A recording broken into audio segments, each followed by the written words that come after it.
மிக சுவையான முளைக்கீரை தோசை செய்யறதுக்கு தேவையான பொருட்கள் நான் இன்னைக்கு அதாவது இட்லி மாவு எடுத்திருக்கேன். அது 5 தோசைக்கு ஆகிற மாதிரி இட்லி மாவு எடுத்திருக்கேன்.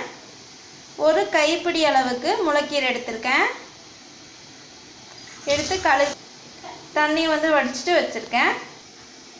1 டீஸ்பூன் சீரகம், காரத்துக்கு 2 பச்சை மிளகாய், ஒரு 10 பல் கிட்ட வெள்ளைப்பூண்டு பல் எடுத்திருக்கேன்.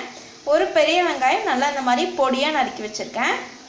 ஆயில் தேவையான அளவு, பெருங்காயத்தூள் தேவைக்கு ஏற்ப, உப்பு தேவையான அளவு. அவ்வளோதாங்க சுவையான முளைக்கீரை தோசை செய்கிறதுக்கு தேவையான பொருட்கள். இப்போ மிக்ஸி ஜாரில் 2 பச்சை மிளகாய் சேர்த்துருக்கேன். உங்களுக்கு கொஞ்சம் காரம் வேணால் நீங்கள் எக்ஸ்ட்ரா சேர்த்துக்கோங்க. இப்போ வெள்ளைப்பூண்டு பல் சேர்த்துக்கலாம். அது கூட கீரை சேர்த்துக்கலாம்.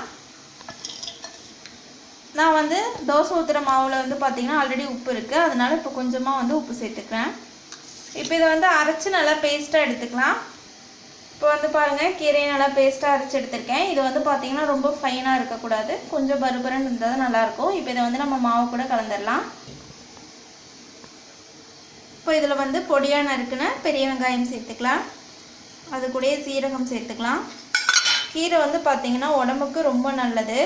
இதில் கொஞ்சமாக பெருங்காயத்தூள் சேர்த்துக்கலாம். கீரையில் பார்த்திங்கன்னா நிறைய மருத்துவ பயன்கள் இருக்குது. நிறைய பேர்த்துக்கு கீரை பிடிக்காது, அவங்களுக்குலாம் பார்த்திங்கன்னா இந்த மாதிரி தோசையில் கலந்து கொடுத்தோன்னா டேஸ்ட்டும் நல்லாயிருக்கும், கலரும் கொஞ்சம் டிஃப்ரெண்ட்டாக இருக்கனால விரும்பி சாப்பிடுவாங்க.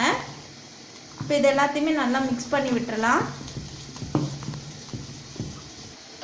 அவ்வளோதாங்க. இப்போ முளைக்கீரை தோசை செய்கிறதுக்கு மாவு எல்லாமே ரெடி பண்ணியாச்சு. இப்போ தோசைக்கல் வச்சு நல்லா சூடாயிடுச்சு. இப்போ நம்ம தோசை ஊற்றிக்கலாம். பாருங்கள், தோசை பார்த்திங்கன்னா நல்லா க்ரீனிஷ் கலரில் சூப்பராக வந்திருக்கு. இதில் நம்ம கொஞ்சம் வெங்காயம் கலந்துருக்கிறதுனால ரொம்ப பெருசாக மொறுன்னு கொஞ்சம் வராது. பட் ஆனால் டேஸ்ட்டு சூப்பராக இருக்கும். உங்களுக்கு மொறுன்னு வேணும் அப்படின்னா நீங்கள் ஃபஸ்ட்டு தோசை ஊற்றிட்டு மேலே கூட வெங்காயத்தை தூவி விட்டுக்கலாம். இப்போ தோசை லைட்டாக வேகட்டும். லைட்டாக வெந்ததுக்கப்புறமா நம்ம சுற்றி ஆயில் விட்டுக்கலாம். இப்போ பாருங்கள், தோசை லைட்டாக வெந்ததுக்கப்புறமா இப்போ சுற்றி ஆயில் விட்டுக்கலாம். இப்போ ஒரு சைடு வேகட்டும். இப்போ தோசை ஒரு சைடு நல்லா வெந்துருச்சு. இப்போ இதை நம்ம இன்னொரு சைடு திருப்பி போட்டுடலாம்.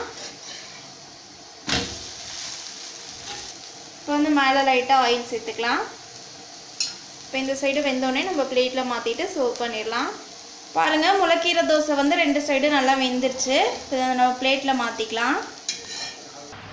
அவ்வளோதாங்க, சுவையான முளைக்கீரை தோசை சூப்பராக ரெடி ஆகிடுச்சு. பார்க்கும்போதே செமையாக இருக்குது சாப்பிட்றதுக்கு. இதுக்கு இன்றைக்கி நான் சைடிஷாக பார்த்திங்கன்னா தக்காளி பஜ்ஜி செஞ்சுருக்கேன். இந்த தக்காளி பஜ்ஜி ரெசிப்பியும் எங்கள் சேனலில் போட்டிருக்கோம், ட்ரை பண்ணி பாருங்கள். அது மட்டும் இல்லாமல் தோசைக்கு சைடிஷாக சாப்பிட்ற மாதிரி நிறைய குருமா ரெசிபிஸ், சட்னி வெரைட்டிஸும் நாங்கள் போட்டிருக்கோம். அந்த ரெசிபிஸும் ட்ரை பண்ணி பாருங்கள், டேஸ்ட்டு செமையாக இருக்கும். இந்த ரெசிபி உங்களுக்கு பிடிச்சிருந்தா இந்த வீடியோவை லைக் பண்ணுங்கள், கமெண்ட் பண்ணுங்கள், சப்ஸ்கிரைப் பண்ணுங்கள். அப்படியே கூட இருக்கக்கூடிய பெல் ஐக்கானையும் ப்ரெஸ் பண்ணிடுங்க. அப்போ தான் நாங்கள் போடுற வீடியோஸ் உங்களுக்கு உடனுக்குடனே வந்து சேரும். இந்த வீடியோ உங்களுக்கு பிடிச்சிருந்தா ஷேர் பண்ணுங்கள். தேங்க்யூ.